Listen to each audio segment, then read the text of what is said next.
好，各位弟兄姊妹晚安吓，咁我就係叫做鄭安然啦吓，係香港性文化學會總幹事吓，咁都叫我安然都可以嘅，係啦，咁今日咧即係都有好多人報名啦，而家在線都有84位弟兄姊妹教牧同工啊，咁啊呢個題目的確係而家時代一個好需要，特別喺教育裏邊啊，以前嘅年代咧就我哋都覺得小學生講呢個題目都太早啦咁樣，但係咧其實去到今日咧吓，小學3年班咧都可以。可能會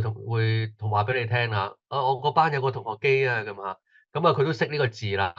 起碼嚇咁樣。咁但係究竟背後係咩意思咧？亦都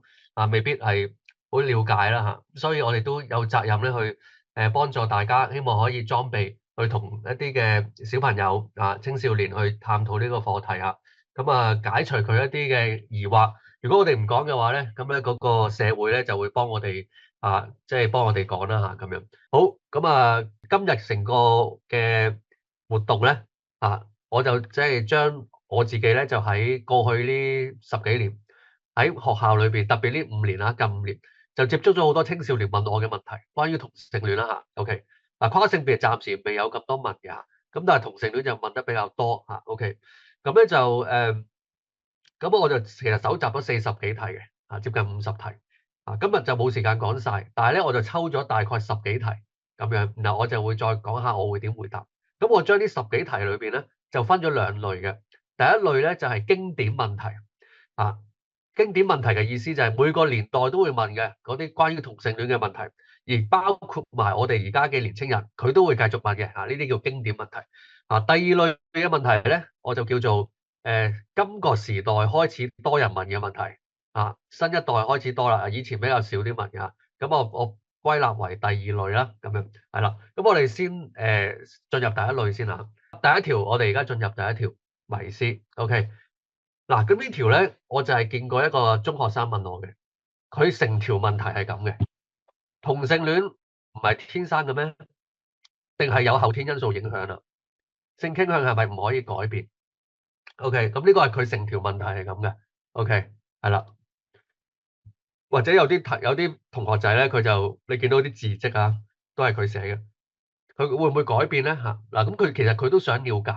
嘅，即係想了解多啲咁樣。咁咧，其實我嘅答案就係咁樣可以改變，因為有一啲真人真事嘅見證嘅，係啦，會改變嘅。有改變嘅意思有好多種即係極端啲嘅改變就係由0到1本身中意同性，然後突然即係改變嘅意思就係完全唔中意同性，呢個係有人係咁嘅，有人係咁。係咪好多咧？又唔算話好多咁但係都唔代表，但係唔係冇呢啲 case 嘅。第二種改變嘅意思就係程度嘅改變以前我中意同性係譬如100分滿分100分，而家10分或者20分，亦都呢個都係改變嚟嘅。OK，呢一個人咧就係叫做 Lisa Diamond 啦咁樣，咁佢係一個女同性戀者嚟嘅咁佢咧其實同志運動啦，或者即係同志團體咧，佢哋都而家開始有一個講法就係咧，佢哋都覺得性傾向係流動嘅，係可以改變嘅。有陣時先天咧都假設咗佢係唔變嘅。OK，所以先天同埋變唔變咧，好多時都會撈埋一齊講咁樣。咁所以咧，其實即係流動啦，英文叫 fluid，都係咧，即係佢哋有啲人係會咁講啦。就算佢唔係基督徒，就算佢係 LGBT 即係同志運動嘅人咧，佢都覺得係咁。甚至乎喺女性裏邊咧，係會再流動啲嘅，相對男性咁都係嚟自 Lisa Diamond 啦。佢係一個美國心理學會嘅高級研究員佢自己都係一個女同性戀者咁所以佢就呼籲佢啲同僚咧，就唔好再話同性戀係一個先天鐵板一塊咁樣啦都係流動嘅咁樣嗱，不過咧呢條問題咧，其實喺青少年仍然都會問嘅，有陣時都會問嘅有一樣嘢叫做性別成長英文叫做 psychosexual 或者叫性心理 development psychosexual development 咁係有3個階段，每一個人咧嗱，呢個好緊要就係2至3歲開始咧就會知道自己係咩性別，男或者女咁呢個階段咧有一個人好緊要嘅，就係同性嘅父親或者母親係對佢係好緊要嘅咁譬如阿仔嚟講咧，爸爸嘅角色好緊要；阿女嚟講咧，媽咪嘅角色好緊要特別喺佢個性別認同上面咧係好重要嚇。咁所以個關係越好，越多時間去陪伴，甚至乎係單獨陪伴逢禮拜六有15分鐘、30分鐘週末會陪你玩嘅嗰個同性父母咧係好重要嘅嚇。咁樣咁咧就佢同你建立咗好嘅關係咧，佢就會有一樣嘢叫做認同嘅，認同你嘅會，佢想模仿你嘅，好想學你嘅。如果佢係同性嘅話，佢會學埋你嗰啲同性嘅特質嘅，學埋你嗰個性別嘅咁所以嗰個關係就好緊要嚇。咁呢個係第一個階段咁如果做得唔好嘅話咧，佢會有啲不安嘅，佢個性別，我係咪真係男仔嚟嘅咧？我係咪真係女仔嚟嘅咧？咁樣咁佢會喺呢個咁內在2歲至3歲已經有㗎啦，呢種不安嘅感覺佢未必會講到出嚟嘅，但係咧佢就會有一種即係混亂空洞嘅感覺究竟我係男定女諸如此類。第二個階段咧就係4至9歲即係 confirm 即係再確認自己嘅性別係咩啦。咁呢個階段咧，其實就係同性嘅友誼係扮演一個即係好重要嘅角色嘅咁樣咁同性友誼咁所以咧各位導師要留意，如果有小朋友有青少年佢同同性咧係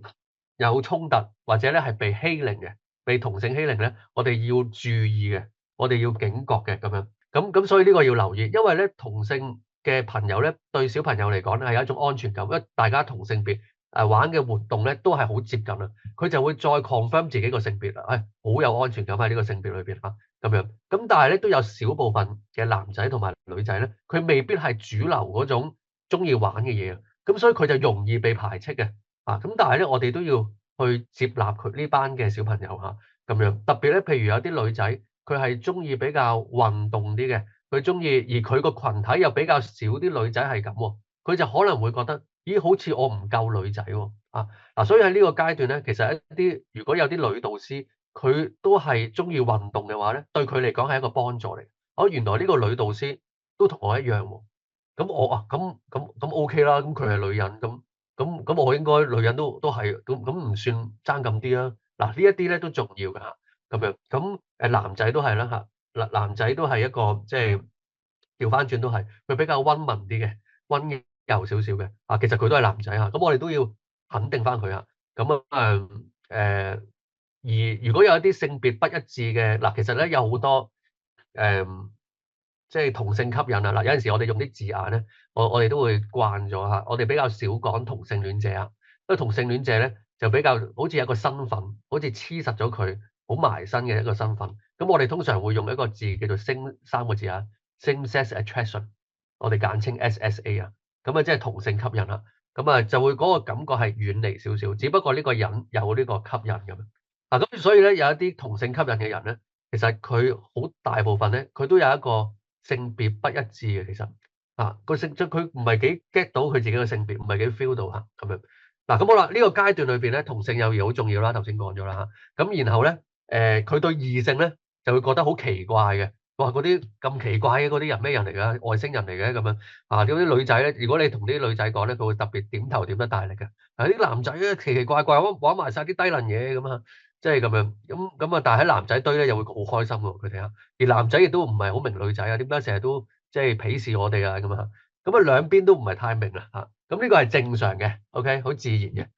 咁去到後期咧，佢哋就會慢慢覺得去到高中度啦，就會覺得以前覺得好奇怪嗰班異性咧，咦其中一個幾靚仔喎，其中一個幾靚女喎，我想了解多啲呢一個咧就係因為我哋有一種陌生感對嗰個性別，然後就會慢慢產生一種好奇，甚至乎吸引。呢種吸引咧，甚至乎都會影響埋生理上有一個嘅即係性嘅吸引嘅咁所以咧就我陣間會講多啲呢個係啦。咁曾經有一個男仔咧，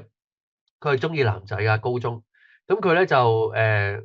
比較女性化啲嘅佢個表達。咁我就問佢：你初中嘅時候有冇男性朋友咁佢就同我講咧，我都唔知點同男仔相處，好奇怪，好突兀嘅，即係唔知點傾啊。但係咧同女仔咧就好 friend OK 咁樣。咁然後我就問佢：你同爹哋嘅關係係點樣㗎？佢話好疏離嘅咁唔係成日喺屋企咁但係又唔係話太差，但係就總之唔係幾夾咁樣有啲嘢咁所以咧對佢嚟講咧，佢會同一班女仔朋友咧好有認同感嘅，然後就會覺得初中嘅時候會覺得啲男仔好神秘咁佢哋成日玩埋啲低能嘢佢都會一齊笑嘅，但係佢就係男仔嚟嘅。然後慢慢去到高中，佢就會覺得，咦，其中一個男仔好吸引，OK，係啦，咁所以咧，你會見到其實佢覺得男性係好似異性咁個原因就係其實佢對自己個男性身份都係捉得唔係好實啊，於是乎佢對其他啲男性特質嘅人咧，佢會有種好奇嘅感覺，有種吸引嘅感覺，係啦。咁而第三個階段咧，就係性傾向形成嘅時期就係10至20歲咁呢個時期咧就慢慢形成個性傾向啦，成10歲開始，即係小學5年班去到14歲啦，15至20歲就確認啦，去到21歲之後咧就相對穩定啲嘅，OK，但係又唔代表唔可以完全即係唔可以改變，又唔代表嘅，都有個流動性咁樣，咁但係青春期就再流動多啲啦，OK，係啦，咁所以你見到咧，其實頭嗰兩個階段咧係會影響第三個階段嘅咁而一個如果有個青少年10幾歲嘅，或者有個小學生同你講即係牧師或者導師，我係基嘅，我係 les 嘅咁如果佢係10幾歲嘅話咧咁而假設你同佢嘅關係都幾好啦咁嘅話咧而佢又想問下你意見啦其實我咧有陣時會咁樣講嘅，就係話其實咁嘅，根據呢個性別成長嘅理論咧，其實10幾歲咧都係發展緊你嗰個性傾向咁所以咧，我都鼓勵你咧，可以唔使咁快定型自己係基住嘅或者 less 住嘅而係你再睇真啲先啦，慢慢再探索下呢個言辭標籤自己亦都係一個方法去令到佢哋再了解多啲雖然佢都開始有個感覺，都開始有少少確定，但係又有啲懷疑咁去到大專嘅時候咧，可能佢會再問你一啲意見咁樣咁所以咧喺中學嘅階段咧。然後定型咧，都係一個其中一種回應嘅方法。OK，咁而頭先講咗呢兩個階段咧，係好多攻擊嘅。喺信仰嘅角度去理解咧，呢一啲都係一啲罪嚟嘅人哋嘅罪啦，去影響咗咁樣。咁有啲咩咧？譬如喺讀書嘅階段，俾人取笑都唔似男仔，唔似女仔或者佢俾人笑係基然後就慢慢去再諗多啲呢個方面啦，或者佢有同性性經驗。頭先我講嗰個男仔啦。就係佢有同性性經驗，細個嘅時候俾個表哥去摸佢下體，係一啲我哋叫做 sex play 玩下嘅啫，但係其實都係一啲性侵犯。咁佢就會覺得我嘅性慾嘅感覺係嚟自同性嘅，而第一個性經驗係好深刻嘅，所以佢就會即係烙印咗喺個腦裏邊。去到青春期再有性嘅感覺嘅時候，就會用呢個做藍本咯，即係去再留意多啲同性啦，同同性父母嘅關係呢個亦都係一個影響嘅咁樣。就算個父母好好好健康嘅家庭都要加埋個小朋友點樣理解呢個家庭咁特別係一啲比較高敏感同埋咧，即係嗱有啲研究發現咧，女同性吸引嘅人咧係會敏感少少嘅佢會容易啲覺得點解爸爸淨係錫男仔唔錫女仔咧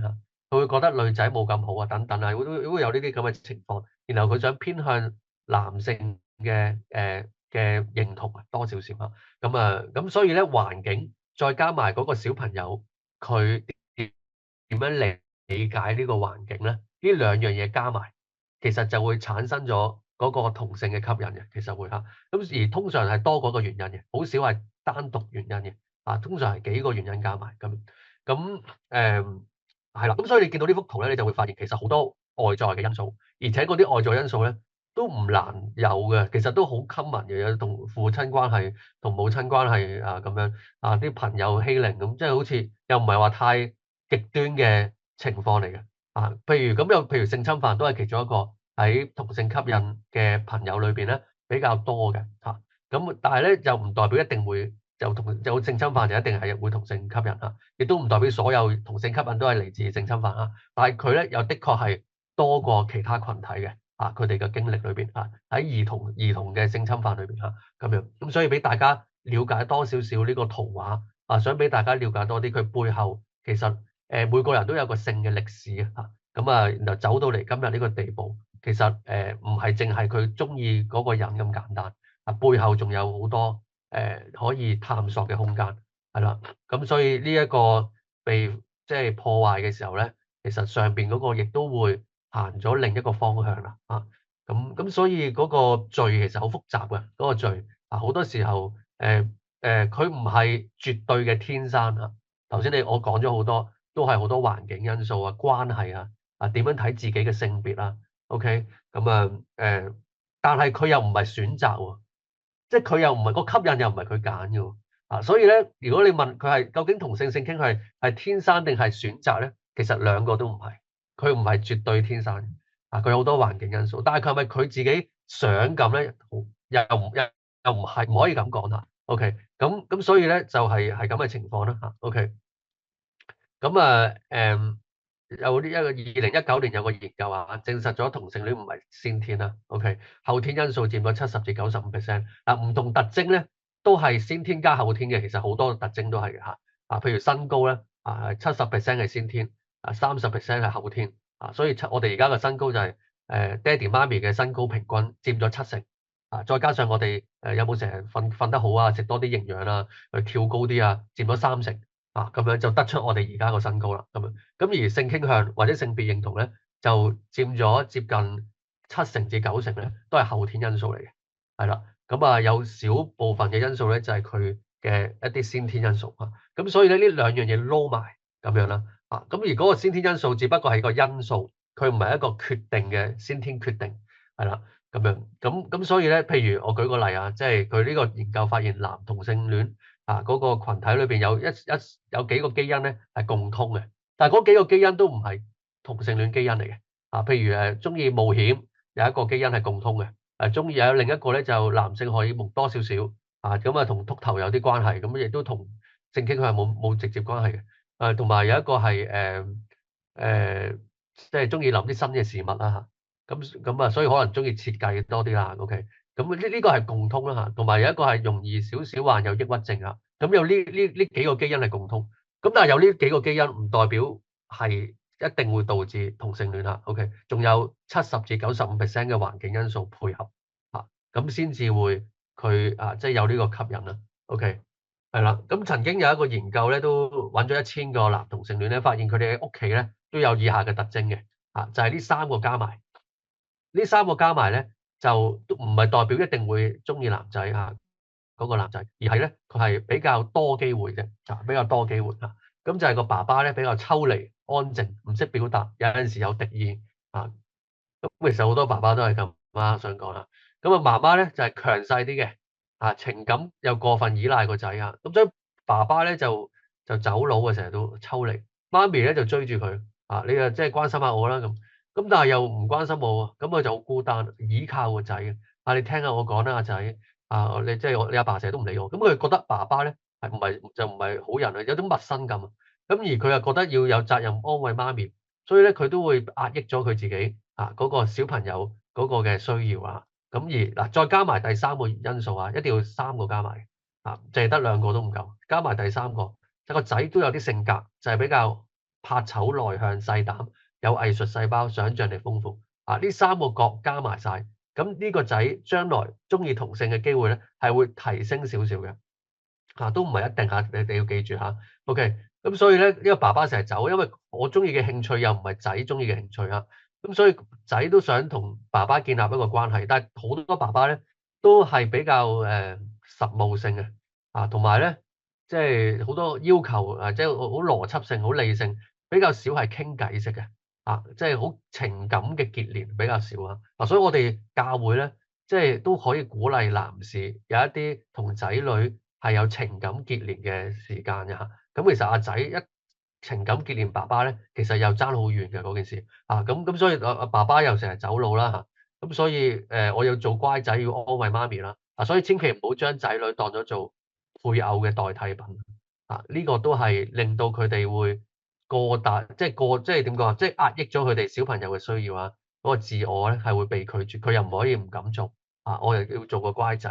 OK，咁所以佢同爸爸建立嘅關係需要不被滿足，反而越壓越強。爸爸又係第一個男性嚟嘅，所以佢就會渴望去揾一個男性建立關係，而去到青春期呢種渴望亦都會撈埋有性嘅渴望啦。OK，咁樣咁所以咧，但係有陣時喺個關係裏邊又唔係真係揾到嗰個爸爸。但係又好想同一啲男性親近，所以有陣時咧就會好唔滿足揾完之後又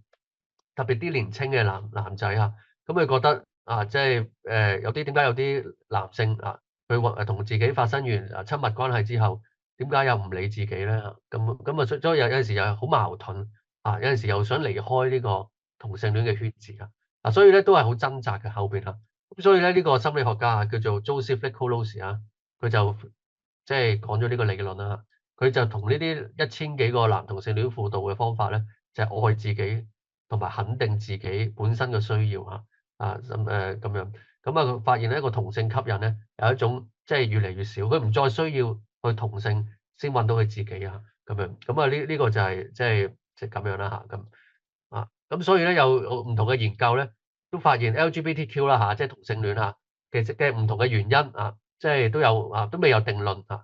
所以咧你如果有人話絕對天生咧，其實咧係錯誤嘅因為咧係冇一個單一嘅原因而家冇一個定論，揾唔到一個單一原因OK，咁連美國心理學會一個比較自由開放嘅組織咧，佢都冇講佢係單一係天生嘅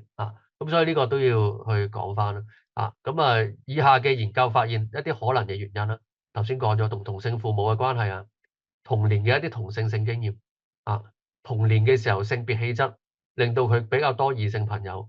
比較少同性嘅朋友啦於是乎對同性產生陌生感頭先我講嗰個對同性產生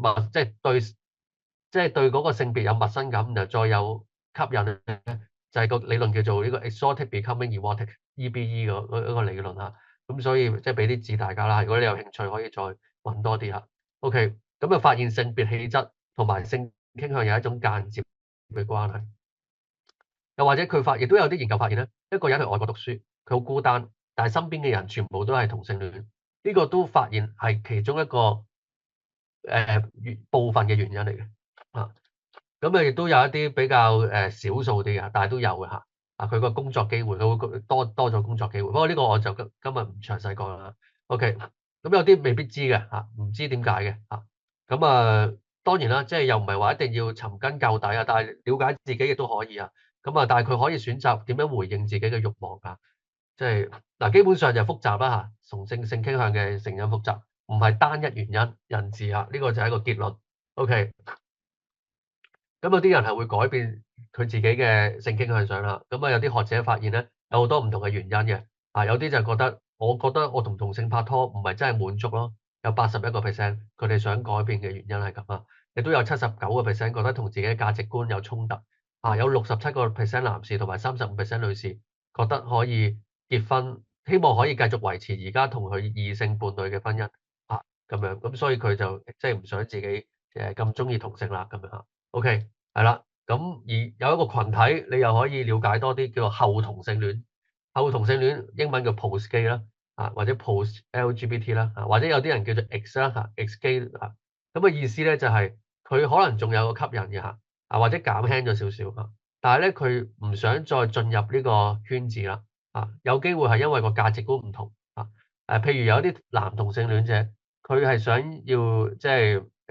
點講好咧即係佢發現喺個同性戀嘅圈子裏邊咧，好多嘅擔心好多嘅背叛，或者好多嘅開放式關係有陣時咧都多過一個伴侶，佢唔係幾符合佢自己嘅價值觀所以佢就冇咁即係喺一個圈入邊咁所以亦都有呢啲咁當然都有啲係基督徒，咁所以咧佢就唔即係佢可能選擇獨身等等咁樣，咁都有呢班嘅群體嘅。但係呢班群體咧就被同志運動比較即係打壓得比較犀利嘅咁所以即係我哋可能教會都會有呢啲群體OK，咁就咁嘅即係我自己覺得咧，其實即係咧，其實就算我即係其實我哋點解會問同性戀係咪天生咧？其實就係想好似有個假設就係咧，天生就好似係啱㗎嘛後天咧就可以改，咁就即係你揀啦咁樣。咁但係咧就係咪真係咁咧其實譬如有一個神學家叫奧古斯丁佢發現咧佢寫咗本書叫《懺悔錄》啦。佢發現即係佢就係一個原罪論嘅創始人神學裏邊咁佢就發現咧，佢細個年青嘅時候咧，好中意偷鄰居嗰個果園嗰啲啤梨，然後猛咁喺度掉嗰個主人。跟住佢大個之後就反思，點解我會咁做嘅咧？點解我要猛咁喺度偷人哋啲啤梨嘅咧？其實我自己屋企都有啤梨啦，係咪因為佢哋嗰啲特別好食，所以我想要咧？又唔係特別好食嘅啫喎，佢發現定係因為我貪心想食多個咧？又唔係啊，屋企都有啊咁。咁啊諗極都諗唔到點解，去到最後佢就發現原來冇得解嘅。佢發現咧，原來只不過係好想破壞下啲規則咁解啫。呢啲嚟自一啲惡作劇嘅快感然後佢就即係佢發現自己有一種咧好想打破規則嘅傾向源自個內心嘅，係冇得解嘅根本上OK，咁佢就開始發現即係原罪罪真係天生所以佢就講 genetic 即係佢係罪就係 genetic 係天生所以咧天生係唔代表啱嘅。如果喺基督教嘅睇法就算係天生，唔代表上帝做出嚟，OK 而係當亞當犯咗罪之後，罪入咗世界，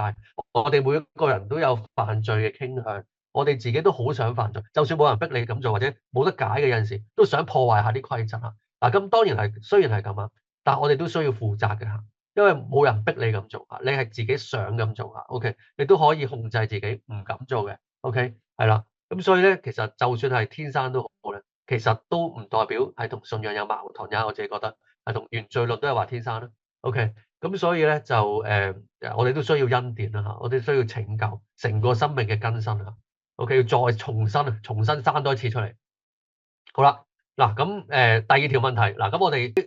啲人咧會對同性戀有偏見有個青少年咁樣問你，即係咁我點樣答佢咧咁都係嘅，可能嚟自認識唔夠啦咁但係咧呢度咧我就想講一講大家都可以即係討論下嘅咁我又諗咗好耐，其中有一個牧者咧，即係咪有一個青少年應該係就問我咧，除咗聖經之外咧，我哋仲有啲咩原因係即係唔認同同性戀嘅關係？其實咧我就咁樣理解下，即係個偏見點嚟咧？我就試下解釋下呢個偏見偏見咧有好負面㗎嘛，但係咧我將佢另一個角度去睇咧，就係有啲人對同性嘅性行為咧會有一種違和感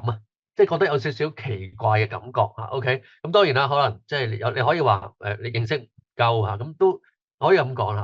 咁但係咧我就覺得唔一定嚟自偏見可能咧係嚟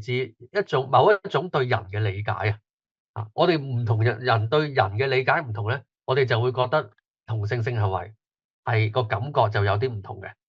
咁呢個人嘅理解有兩種，第一種就係身體同埋淨係得心靈即係咩意思咧？我而家講咁譬如咧 A 呢種睇法咧，就覺得呢個抽象少少A 呢種人觀我哋叫做有種人觀就係覺得愛情咧係兩個人嘅完全結合，咁我哋當冇問題先啦呢個即係友誼同友誼有啲唔同啦OK，兩個人完全結合，咁咩叫完全結合咧？咁我哋睇人有啲咩？第二咧就係人係有身體嘅，同埋有心靈嘅 OK，咁而第三點啦，就係同性嘅身體構造咧，佢就唔可以完全結合晒咁個身體有形狀啊嘛亦都即係佢個功能譬如一男一女佢嗰個性結合。佢即係可以結合啦，同埋佢有多咗個功能出嚟嘅，就係一個繁殖嘅功能咁而同性嘅身體咧，佢就唔可以完全結合晒咁如果係咁咧，一同埋三，但愛情又要完全結合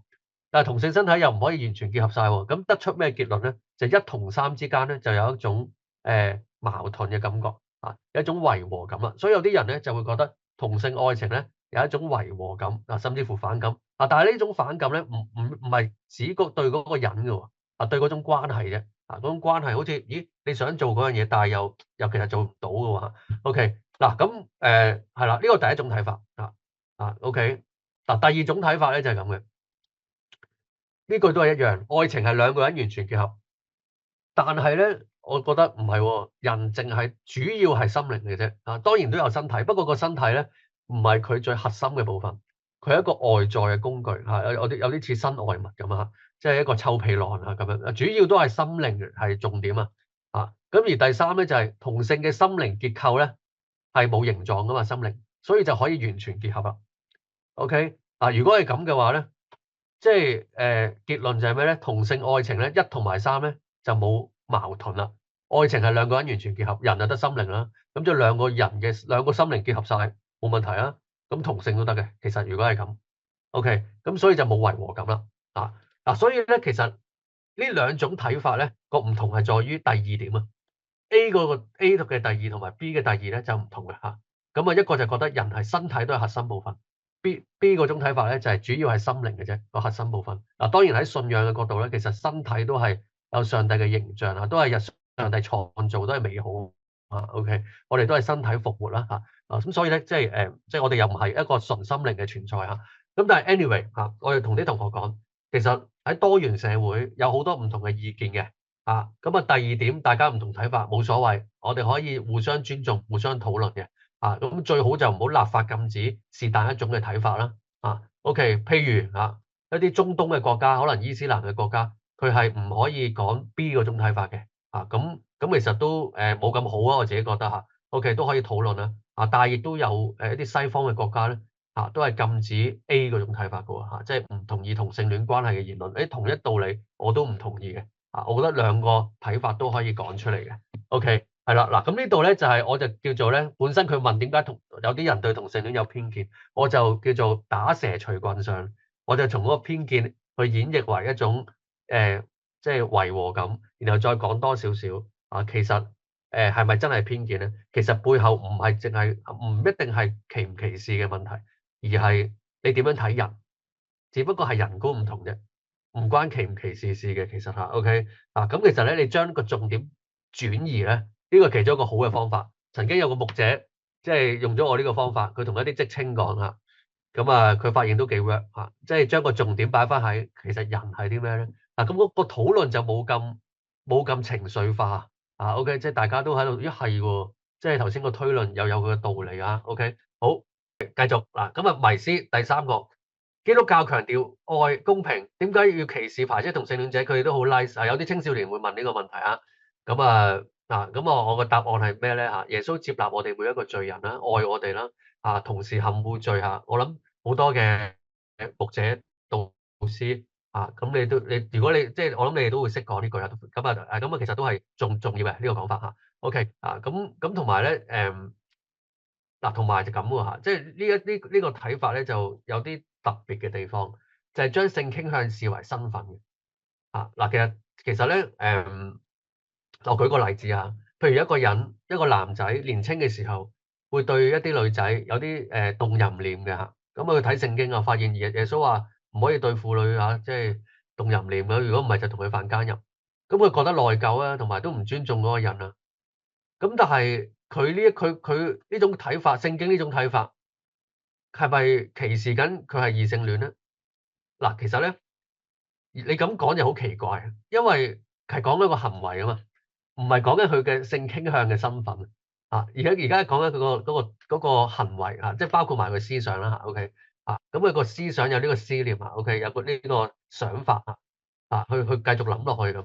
咁所以咧，如果你話歧視佢係異性戀者，就有啲奇怪同一個道理聖經咧就係講同性嘅性行為同性交合咁樣，咁咧就同歧視同排斥咧，其實係即係呢種講法係假設咗性傾向係即係一個身份仲有好多條問題咧，都係類似嘅譬如咧，基督教係咪唔接受同性戀咧？如果係，何來神愛世人咧？呢一條就係有個中四嘅同學講嘅，基督教是否不接受同性戀？逗號如是，逗號何來的神愛世人？佢覺得同性戀都係人一種啊嘛，你唔接受呢種人，咁但係你又話神愛世人，佢嘅意思係咁所以你會見到佢有部分嘅青少年咧，佢哋將同性戀咧個行為同埋個人咧係結合埋一齊嘅，佢結合咗一齊嘅。所以咧有啲似問基督教係咪唔接受黑人咁樣？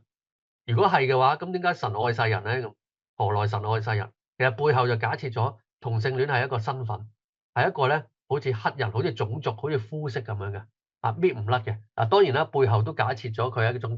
天生啦同埋咧係好似黑人咁你改唔到啦。OK 咁但係個重點就係我哋即係點睇呢個係咪身份個爭議位就係咪身份其實咁如果唔係身份，佢係一個行為，其實就唔關歧唔歧視事嘅只不過係恨惡罪，但係愛世人都係冇矛盾嘅嘛咁你話唔係有個行為一定要黐住嗰個人嘅咁你即係你唔同意個行為，即係唔同意嗰個人咁你就假設咗個行為要黐住嗰個人咯咁但係呢個係咪一定係咁咧我哋可以再探討嘅喎，其實OK 咁呢個其實呢種睇法咧，我講多少少就係假設咗性慾就係人嘅基本身份。即係你個性慾就係中意同性，咁而性慾係基本身份嘅話咧，你係一定要中意同性，你一定要同同性拍拖，你唔可以揀第二條路，你係變唔到嘅。呢一種嘅睇法咧，其實係嚟自即係一啲學者嘅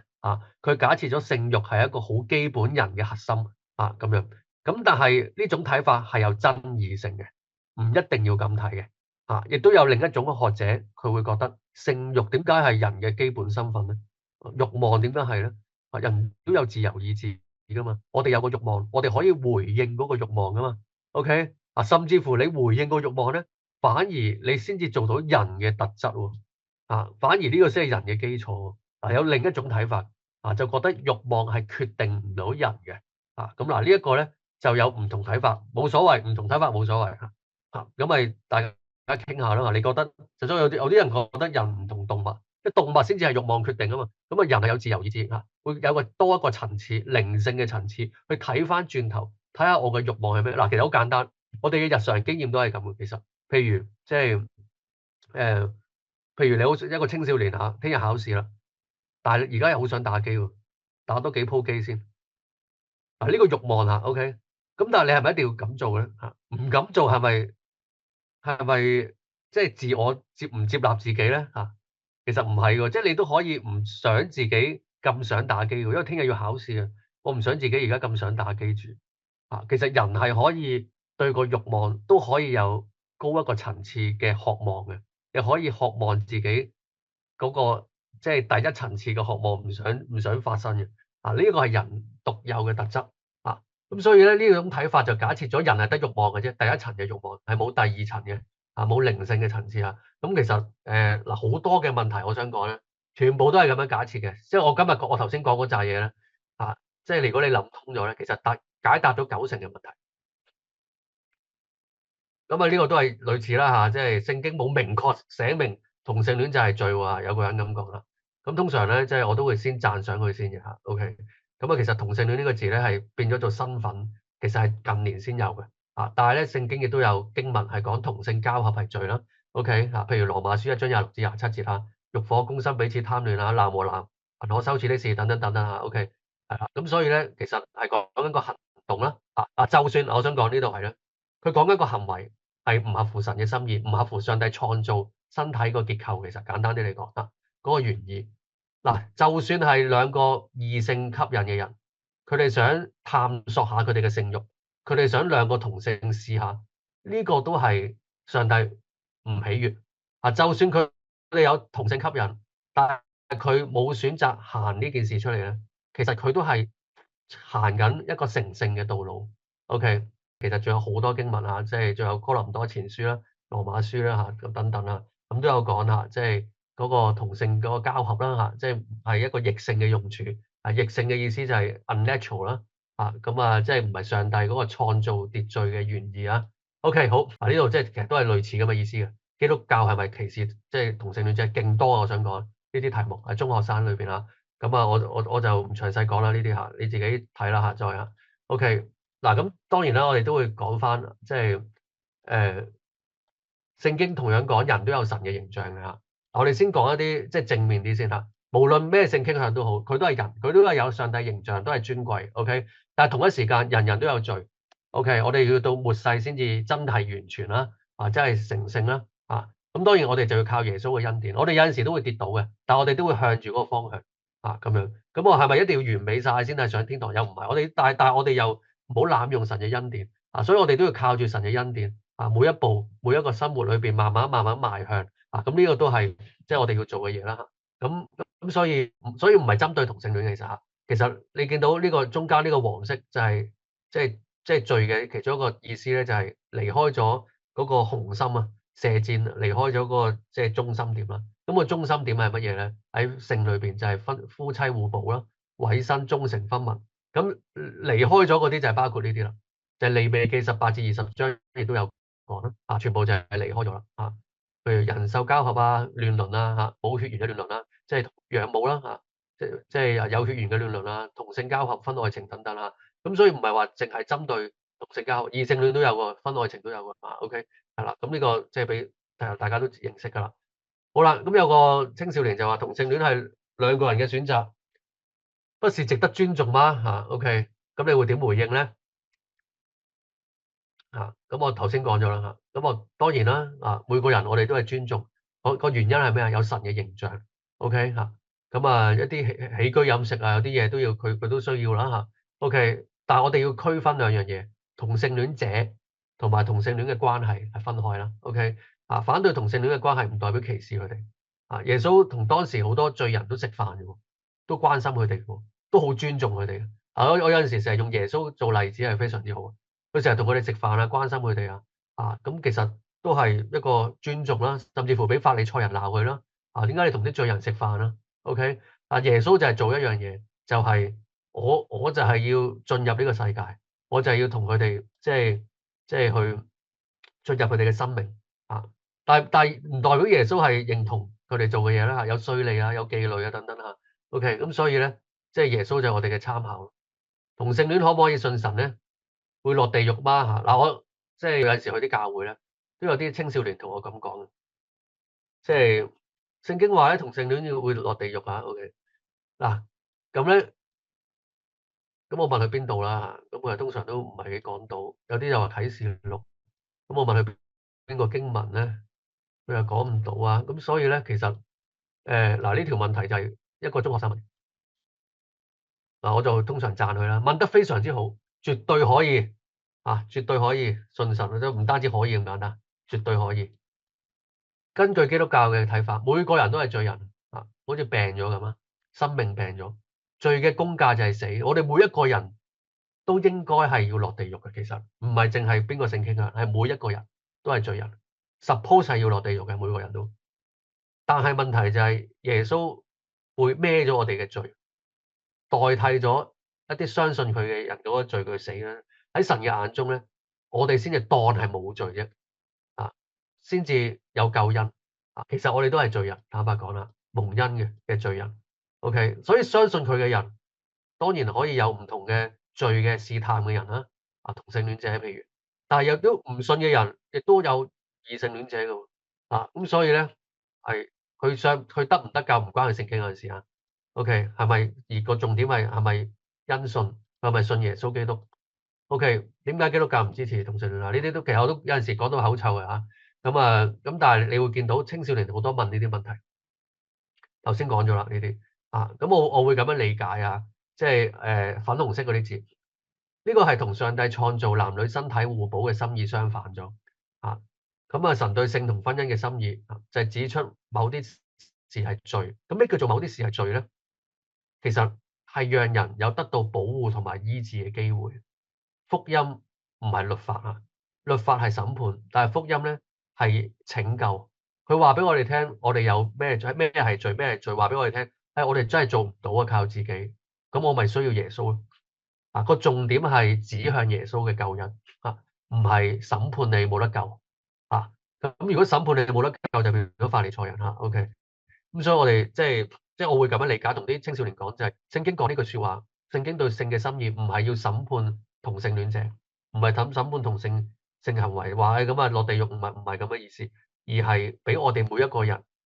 想佢好愛我哋，俾我哋有一個被拯救嘅機會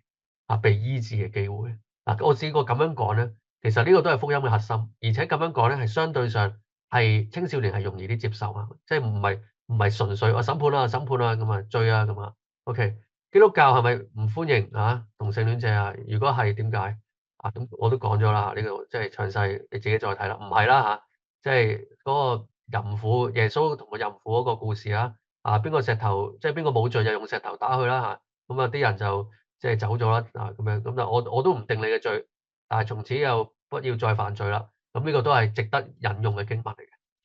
你可以引用下呢個例子。袁佑軒袁佑軒佢都一段時間係有同性吸引同埋同性拍拖啦。OK，咁但係佢即係有啲信徒咧，佢就問我一個問題，最尾個點咁同性戀嗰啲好慘喎，佢信唔到耶穌喎，點解？因為佢中意唔到異性㗎喎，即係等於我哋中意唔到同性咁我想講個出路唔係要中意異性OK，而係依靠神嘅恩典過一個成聖嘅生活，立志過一個成聖嘅生活譬如有啲人佢選擇獨身OK，咁其實都係一個即係佢選擇過一個聖潔嘅生活所以咧，中意異性唔係出路，我想講啦。咁咧，其實呢個好緊要，有好多人誤會咗嘅呢個係。咁啊，有戀愛自由啦嚇，冇影響其他人，你點解反對啊？好，咁啊，問下大家先，呢個俾少少時間大家，你會點答佢咧？我哋睇下佢問題問乜先啦。佢話點解你要反對啊？OK，人哋有戀愛自由，咁問題就係佢而家有冇戀愛自由咧？但喺香港嘅法律咧係冇禁止同性戀者戀愛嘅，所以同性戀者喺香港係有戀愛自由。呢個第一點，我哋要澄清翻先嚇。咁但係同一時間，亦都冇法律禁止結社自由、宗教自由等等言論自由。所以有唔同嘅團體，有唔同嘅宗教啊。香港好多元，有伊斯蘭教OK 係啦，OK 有基督教、有佛教咁樣，有自由結社同埋表達言論嘅自由啊。嗱，咁啊對同性戀關係都可以表達佢嘅睇法㗎，其實佢都有自由㗎喎。嗱，即係你可以咁講，而家香港咧係有戀愛自由。你做咩話即係你講到好似基督教咧，令到佢冇戀愛自由？其實嗱，即係咁講，香港佢哋都可以拍拖嘅。首先第一點，第二點，唔同嘅群體都可以表達佢點樣睇親密關係譬如有啲宗教覺得獨身係最好嘅任何關係都唔好異性戀都唔得咁樣有啲就覺得一夫四妻嘅要有啲一夫一妻，咁冇所謂，大家表達。其實佢哋講呢啲嘢都唔影響其他人嘅，但係點解佢哋又冇自由咧？如果即係按咁嘅意思係咪即係佢哋都冇自由咧？有一位參加者就話你嘅答覆咧就係唔符合上帝嘅心意啊！但係咧我咧就咁睇啦對青少年嚟講咧，佢就其實你講得啱嘅呢句説話咁但係咧其實佢唔係幾回應到佢嗰個心裏邊嘅問題，佢亦都有個感覺，就係好似你攞本聖經答佢咁咁所以我嘗試用另一啲嘅角度，希望佢聽得明白咁我都係同意你呢句説話嘅，只不過我用另一個語言咁解啫